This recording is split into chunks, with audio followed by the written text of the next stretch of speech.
एकाच दिवशी आमचे 3 कुत्रे मेले आणि त्यातून एक टाया वाचला होता. तर परत त्याला 4-5 महिन्यानंतर त्याला सुद्धा विष घालून मारलेला आहे. आणि समर्थ शुभ सकाळ. मी भक्ती. पहाटेचे 5 वाजले. अलार्म वाजल्यानंतर मी बाहेर आले तर इथं झाडावरती मणी बसली होती आणि मस्त असे आंबे कसे दिसत होते बघा.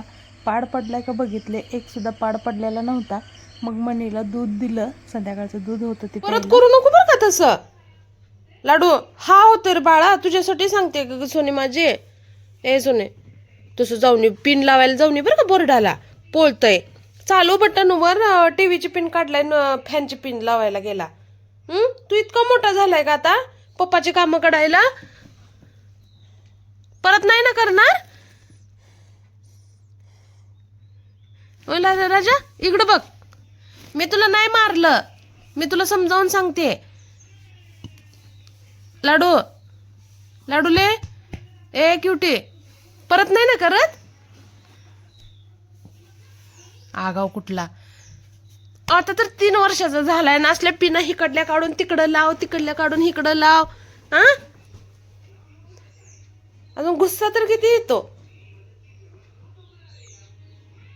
परत नाही लावायचं, ऐकतोय का? हा चल उठ.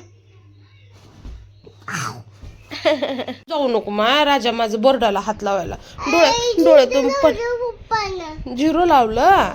हा, घरामध्ये मी कामं करत होते तर मला पाण्यात पडलेला काहीतरी असं फडफड फडफड आवाज येत होता. मग मी पळत गेले. मला वाटलं खारुताई पडली, पण खारुताई नाही तर कावळा पडला होता. तर आता याला कसं काढू मला विचार आला. पटकन काटे घेतली आणि मग त्याला मी वरती काढून त्याचा जीव आज वाचवला. तर लवकरच मी आहोनला हे पाणी खाली करायला सांगितले, कारण एक दिवसाला कोणीतरी पडतंय. जा.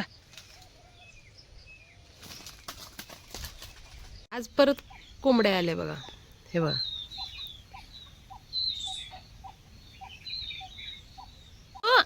जाऊ नको, कोंबडे चावतात.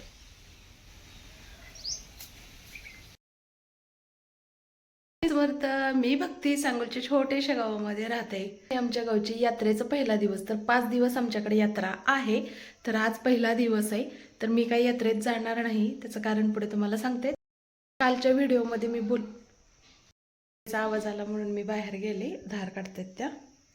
तर कालच्या व्हिडिओत मी बोलले होते की आमचे कुत्रे घरापर्यंत जातात, आमच्या लेकरांना चावतात. जसं की त्यांच्यात छोटं लेकरू नाहीच आणि जात होते आमचे कुत्रे, जात नाही असं नाही, पूर्ण शिवारातच फिरत होते.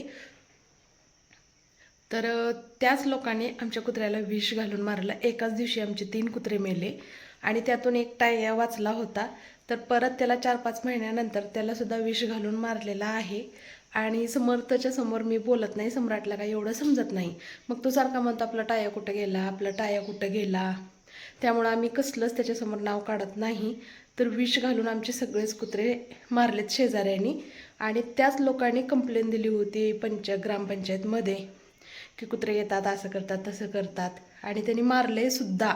आणि त्यांचेच कोंबडे आता आमच्या पूर्ण डाळिंबाची बाग उकरतात, अंगणात येतात, पट्ट्यावर येतात घराच्या. आता आम्ही काय करायला पाहिजे? विष घालून मारायला पाहिजे ना? तुम्हीच सांगा कमेंटमध्ये, विष घातलं पाहिजे का? कोंबडे बी 1-2 नाही, 15-20 पूर्ण त्यांचा ग्रुपच येतो कोंबड्याचा. सगळी बाग डाळिंबाची आमची धरलेली उकरतात. खात ते घातलेलं असतं ते, परत सगळ्या आंब्याच्या झाडामध्ये सगळं उकरतात. सकाळी जेवणामध्ये मी मस्त असं चिंचेचं वरण आणि चपात्या आणि भात बनवलेलं. आणि संध्याकाळी तर काय मंदिरामध्ये जेवण असतं. हे बघा, मस्त असं चिंचेचं वरण बनवलेलं, चिंचेचा कोळ टाकून. तर 5 दिवस मंदिरामध्ये जेवण असतं. तसं तर सकाळ संध्याकाळ असतं, पण संध्याकाळीच आरती आणि प्रसाद घेऊन आहो येतात.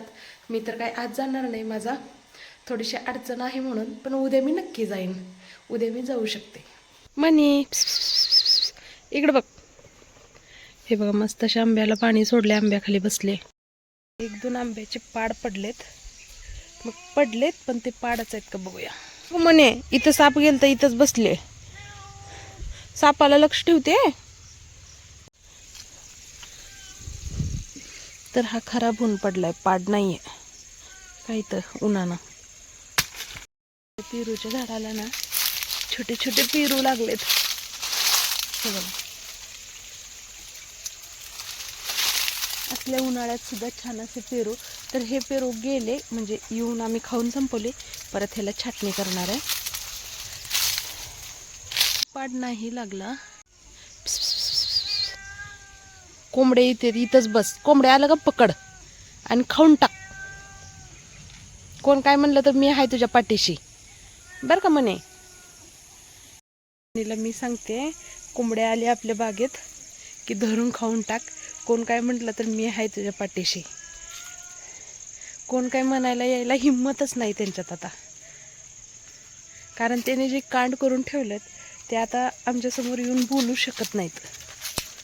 हे बघा, आपल्या जांभळीला ना भरपूर भरपूर जांभळं लागत. हे छोटे छोटे छोटे दिसत आहेत ना तुम्हाला. पाण्याचा पाईप आपण मोठ्या आंब्याच्या. हे बघा, कोंबड्यानं सगळं इसकटलंय आज. एकदम सगळं हे कचरा कचरा ढीक केलेलं पसरून गेले. भरपूर भरपूर म्हणजे ना खायला कोण नाही इतके जांभळ आहेत. रोपाला पाणी पाजते, नंदबाई म्हशीला पाणी पाजते. दोघीचीही कामं चालू आहेत.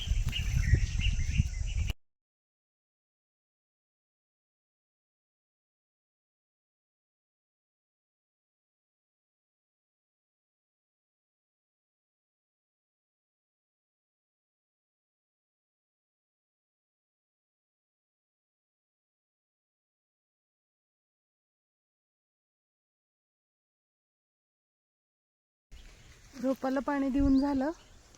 वांग्याला पण थोडंसं सोडलं. आता सोडलंय वडाच्या झाडाला. हे बघा, हे मोठं वडाचं झाड आहे. हे बघा, आपला पहिला शॉर्ट ह्या वडाच्या झाडाचा वटपौर्णिमे दिवशी व्हायरल गेला होता.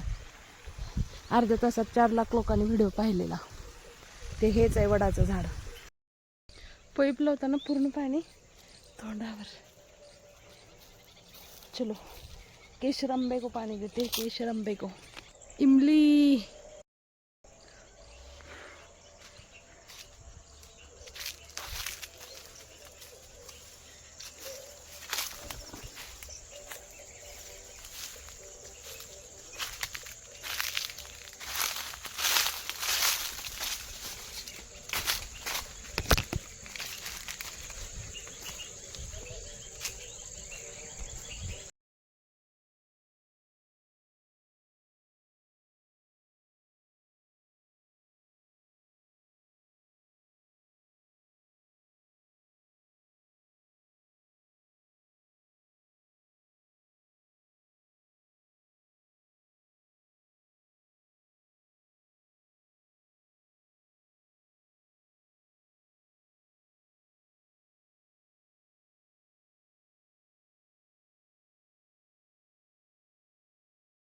प्रति यात्रा 2-4 दिवस दुकानं बंद असतात म्हणून तिघही हेअरकट करायला गेलेत.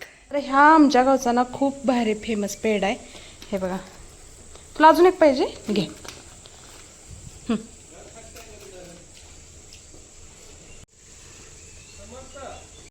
सुमन्या, पप्पाच मोठं टावेल कुठं आहे? पप्पाला टावेल नव्हते ते दे तिथलं. Paid yummy yummy. आवडलं? आता वाजले 8. सगळे गेलेत. आहो, नंदबाईला दवाखान्यात घेऊन गेलेत आणि दवाखान्यातून यात्रेमध्ये समर्थ सम्राट पण गेलेत. हेअरकट करून आले, आंघोळ केले आणि मी एकटी घरी. एकटी 8 वाजलेत. तसं तर आता टायगरसुद्धा नाही आहे, पण नाही काय वाटत, सवय लागली.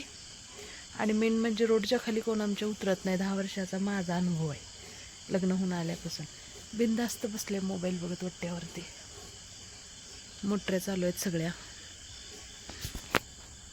मस्तपैकी वट्ट्यावर गारगार. चल चल.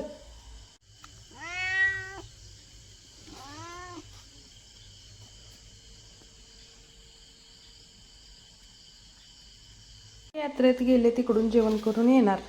आता सकाळचं वरण भात घेतले, मी पण घेते जेवण करून.